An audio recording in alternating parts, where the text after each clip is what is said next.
तो एक केस था, शायद उदयपुर का केस था, आई थिंक, पता नहीं कहाँ, शायद उदयपुर का था। केस बताता हूँ आपको क्या हुआ है। 3-4 लड़कियां, उनकी मम्मी की तबीयत खराब हो गई थी, उनको हॉस्पिटल में डाला। हॉस्पिटल वालों ने पहले तो चेकअप किया, चेकअप करने के बाद बताया कि भैया आपकी मम्मी को कोरोना है, कोरोना पॉजिटिव है, आप जाओ, आप वैक्सीन खरीद के लेके आओ। तब वैक्सीन इतनी आसानी से अवेलेबल नहीं थी। उन्हें बोला 7 डोज लगेंगी, ऐसे सुनने में आया। फिर 7 डोज, उन्होंने 1 लाख रुपए की 7 डोज खरीदी है और लाके भी दी, बोले कि लगाओ। समझ रहे हो, बाहर से खरीदी, लाके दी, बोले लगाओ। वो डॉक्टर कहते रहे कि हम लगा भी रहे हैं। और रात तक मम्मी की तबीयत ठीक भी थी, लेकिन जैसे वो सुबह आए, दोपहर तक मिलने नहीं दिया। फिर उसके बाद बोलते हैं आपकी मम्मी की डेथ हो गई है।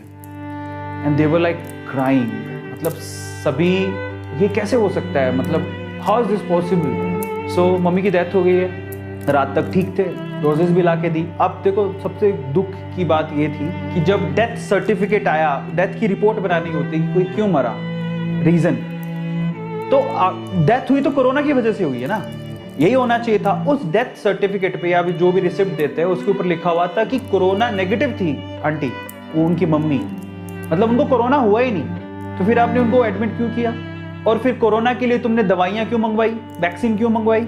और उन्होंने फिर वहां पर वो हॉस्पिटल के सामने बैठ गए। बहुत ज़्यादा हो हल्ला हुआ इस चीज़ पे। तो बड़ा दुख की बात है कि ऐसी सिचुएशन में जहाँ पे लोग मर रहे हैं, लोगों को आपकी हेल्प की ज़रूरत है, वहाँ पे हम लोग फ़ायदा उठा रहे हैं। Very bad. तो बहुत दुख की बात है यार। लोग बहुत भरोसा करते हैं डॉक्टर पे, डरते भी हैं बट भरोसा भी करते हैं, क्योंकि आप उनकी जान बचा सकते हो। जब कोई बीमार होता है तो आपको लोग भगवान का दर्जा भी दे देते हैं कि प्लीज़ बचा लो, और अगर बचा लेते हो आप तो आपको भगवान मानने लगते हैं।